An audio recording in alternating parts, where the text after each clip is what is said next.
Each week, I'm going to be choosing my hero of the week and my villain of the week.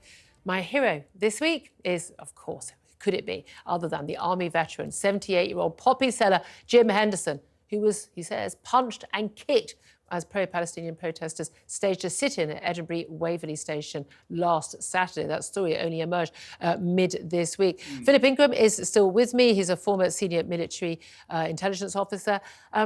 I think people were really shocked by that. And it's something actually the Sun have pointed out today is you can barely find a poppy seller in a mainline station. We saw sit-ins at various stations, Liverpool Street in London, other stations. I'm not quite sure why you have to demonstrate in a train station. I'm pretty sure you shouldn't have demonstrations. I don't even like charity collectors in train stations. I want people to be able to go about their lawful business and get on with it. But the idea that a 78-year-old man, a veteran, a man who served his country, collecting money for charity by selling poppies, should have been surrounded by these pro-Palestinian protesters, intimidated enough to think I'm going to lose the money I'm trying to collect. And when he goes in to collect it, getting pushed and shoved, and he says, punched in the back. It's absolutely horrific. It is horrific, and this is part of the argument why the organisers of these marches can't seem to control them. Anything where it doesn't matter what the subject is, where an elderly individual feels intimidated to that degree, whenever all they're trying to do is help. I would feel intimidated walking through that sort of crowd. You just don't strike me as a sort of man who'd be intimidated anywhere. I'll not let it be seen publicly, but underneath you're going, what is going to go on here? Am I going to get out? And no one should feel that. I would say this is exactly. Jewish people feeling that walking, in central London with all these protests, and indeed in many other major cities. But I think other people as well just feeling, I feel uncomfortable about this. Now, when people say that, you know what people say. They'll say, oh, you're just bigoted, or, don't you care about children? Don't you care about Palestinian? Don't you care about Muslim children dying? Why? All these things are thrown at people.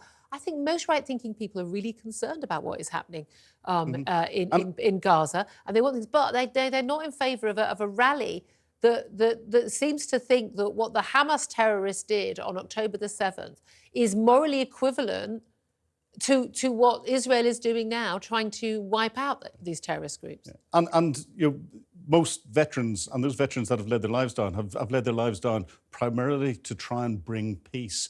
I remember in Kosovo going into a village that we knew that was going to be, everyone in it was going to be murdered by one of the Serb irregular groups that was in there, because we'd picked up their communication saying they were going to do this. We stopped that from happening. And I remember going to that village and seeing the women and children that were still alive in there. And you've never seen 12 grown men burst into tears whenever you get into the village and you see what the results of something that you've done beforehand from afar. And you can see the people that are alive. Yeah, I mean, that's the realities of the war, isn't it? I have to say, I try to shy away from gory things a lot of the time. I mean, I'm a bit I say armchair general, not a real general. But some of the details of what happened on October the 7th are still absolutely harrowing. And people, I think, you have to kind of seek out some of that information. The brutality, the sadistic brutality, the revolting, stomach-churning brutality, stuff I can't say on air, British television. It's so beyond disgusting.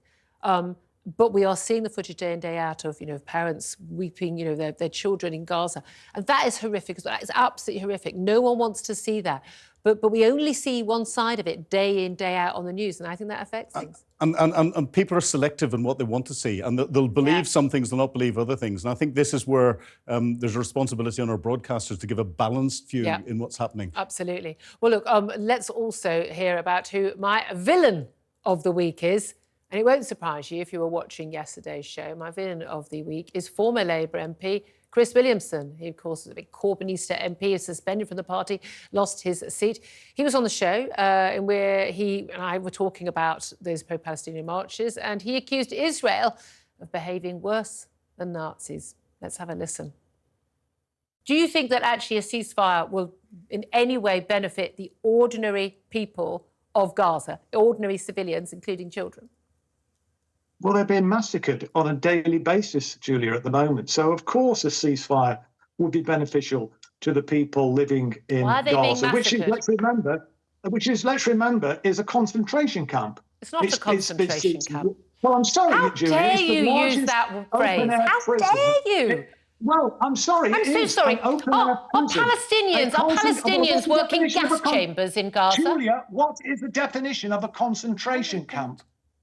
I'm just so appalled. People are penned in. They are not allowed to leave. You seem like a normal person. Nobody is allowed to go. You seem like a normal person with normal values. They have a fence around them. And they are oppressed. Seem... They are regularly bombarded by the Israeli regime. What an absolute outrage! And how you can defend a regime which is behaving worse than Nazis, actually, in some respects. Worse than Nazis. There we go. Yes, worse absolutely. Than Nazis.